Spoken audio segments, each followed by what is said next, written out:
ચાલો એક સફર કરીએ ભવિષ્યની. આજથી થોડા જ વર્ષો પછીના ક્લાસરૂમની. કલ્પના કરો ત્યાં શું હશે. આપણે આજે એ જોવાના છીએ કે આર્ટિફિશિયલ ઇન્ટેલિજન્સ એટલે કે એઆઈ આપણા શિક્ષણની આખી દુનિયાને કેવી રીતે બદલી નાખવાનું છે. તો સીધો સવાલ 2026માં ભણતર કેવું હશે? શું એવું જ જેવું આજે છે કે પછી ટેકનોલોજી બધું જ બદલી નાખશે? આ સવાલ આજકાલ દરેકના મનમાં છે. એક વાત તો પાક્કી છે. હવે શિક્ષણ એટલે ખાલી ચોપડીઓ અને બ્લેકબોર્ડ નહીં. એ જૂનો જમાનો ગયો.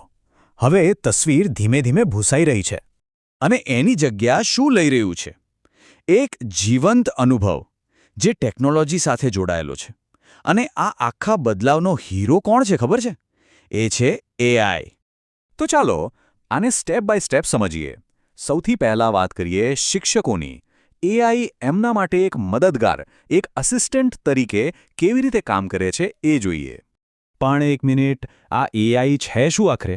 જો એકદમ સાદી ભાષામાં કહું ને તો એ એક એવી ટેકનોલોજી છે જે માણસની જેમ શીખી શકે છે, સમજી શકે છે અને નિર્ણય પણ લઈ શકે છે. અને જુઓ, આ કોઈ સામાન્ય મશીન નથી.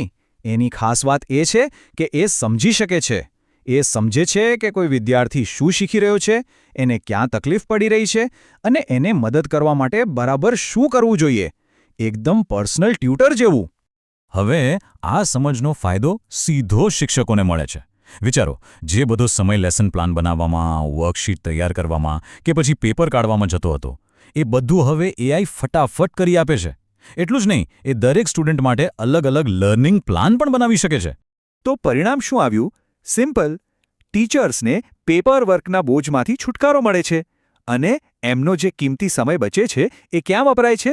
સ્ટુડન્ટ્સ સાથે એમને ખરેખર શીખવવામાં, રિયલ ટીચિંગમાં.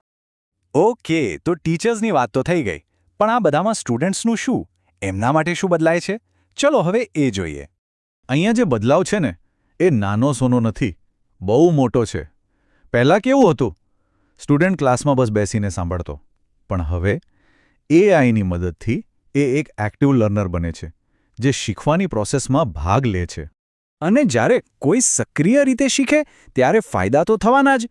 હવે સ્ટુડન્ટ્સ પોતાની સ્પીડ પર શીખી શકે છે. ભૂલ થાય તો તરત જ ખબર પડે અને આખી ભણવાની રીત વધુ રસપ્રદ બને છે.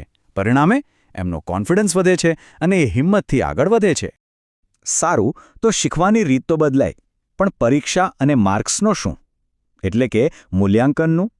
વેલ, એઆઈ એને પણ સ્માર્ટ બનાવી રહ્યું છે.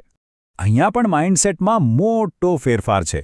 હવે મૂલ્યાંકન એટલે ખાલી માર્ક્સ કે ગ્રેડ આપવા એટલું જ નથી. ના, એ હવે શીખવાની પ્રોસેસનો જ એક ભાગ બની ગયું છે. જુઓ, એઆઈ શું કરે છે? એ સ્ટુડન્ટના જવાબોનું ઊંડાણપૂર્વક એનાલિસિસ કરે છે. એ ખાલી સાચું છે કે ખોટું એટલું નથી જોતું. એ જુએ છે કે સ્ટુડન્ટની સ્ટ્રેન્થ શું છે, ક્યાં એ નબળો પડે છે અને એના આધારે એ સુધારવા માટેનો રસ્તો પણ બતાવે છે. અને ટીચર્સને પણ એકદમ ક્લિયર રિપોર્ટ મળી જાય છે. આનો ફાયદો શું? ફાયદો એ છે કે હવે પરીક્ષા એ કોઈ જજમેન્ટ નથી, પણ શીખવા માટેનું એક ટૂલ છે. આનાથી સ્ટુડન્ટ્સની સમજ વધુ ઊંડી બને છે અને ઓવરઓલ એજ્યુકેશનની ક્વોલિટી સુધરે છે.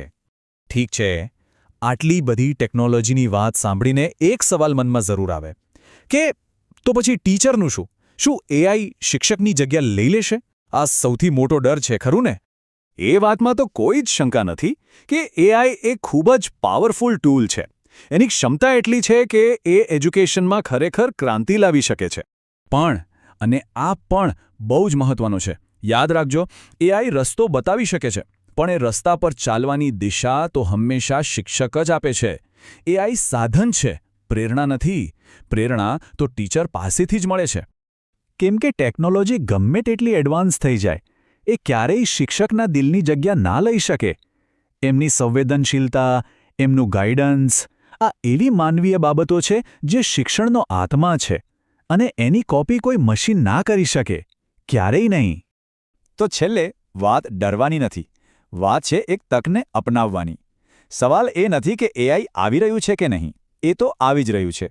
અસલી સવાલ એ છે કે આપણે એની સાથે મળીને એક પાર્ટનર તરીકે કામ કેવી રીતે કરીશું, જેથી આવનારું ભવિષ્ય એવું હોય જ્યાં શિક્ષણ બધા માટે વધુ સારું અને વધુ અસરકારક બને.